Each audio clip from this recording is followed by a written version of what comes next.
Grabe talaga, kahit napakamahal ng Solaire, ang bawat room nila ay nagre-range sa 30 to 50,000 ay fully booked nga. At ito po ay 17, 18, 19. Mula sa naging post ng Solaire, mabuhay from Solaire Entertainment City. We regret to inform you that we are already fully booked on the dates of April 17 and 18, 2026 for all rooms categories. Thank you, and should you need further information or assistance, please do not hesitate to let us know. Posted ito ng Facebook or social media parody account ni Brentman Stone.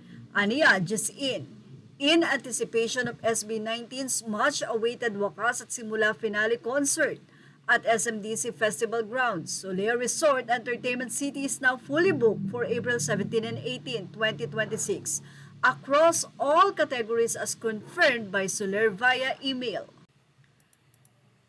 Anyway, obviously, na ang parody account ni Brentman Stone na ito ay isang 18 at mukhang nagpabook din siya, kaya iyan ang kanyang na-receive na email mula sa Solaire.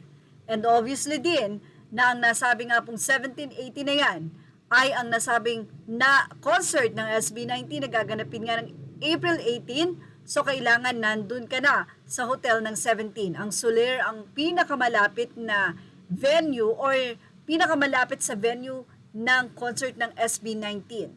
Matatandaan nang i-announce ng SB19 ito ay marami ang nagreklamo na hindi daw sila makakapunta kaya sinang isang Caps. Ang dami kong nababasa na hindi daw sila makaka-attend dahil sa venue. Mga Caps, huwag papalin lang. Strategy yan para kumonti ang kalaban sa puksaan. Minsan akong nalinlang. At alam nyo ba na may sagot ang SB19 sa mga komento na ito? Anila, nababasa namin lahat ng messages nyo sa amin dito. Salamat 18. Marami pa tayong memories na gagawin this 2026. Kaya naman yung sinasabi niya SMDC ground or open na area ay sure na pinag-isipan, pinagplanuhan ng husto yan ng SB19. So, magugulat na lang ang 18 sa darating na April 18. Say nga ng ilang mga fans, pero ang lala pa rin ang puksaan yan kahit maraming di pupunta. It's a prank na naman. Literal na don't lower your ground. Say pa ng isang fans or isang fan na mula sa Sydney. I live in Sydney, attended their concert here, done booking my flight and hotel. Just crossing my fingers to avail any ticket, rain, hail or shine, I won't miss the finale SB19 Sydney 18. Sa iba ng ilang 18, gusto nating ma-line up ang ating mahalima sa malalaking International Music Fest na open area din pero ang daming reklamo sa venue na pinaplano ng 1C na napakahabang panahon para mabigyan tayo ng magandang experience. Nalinlang din nung kick-off, dami daw hindi a-attend kasi ayaw sa PH Arena.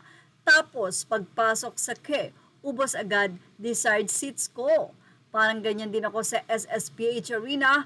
Pagka-announce, reklamo, kasyo traffic, malayo yung view, etc. Pero pagdating ng tick selling, nakipagpuksaan at nagtiyaga kahit pang 70,000 ang number ko sa pila. Ahahaha. Images are all credit to the rightful owners. Please like, share, and subscribe.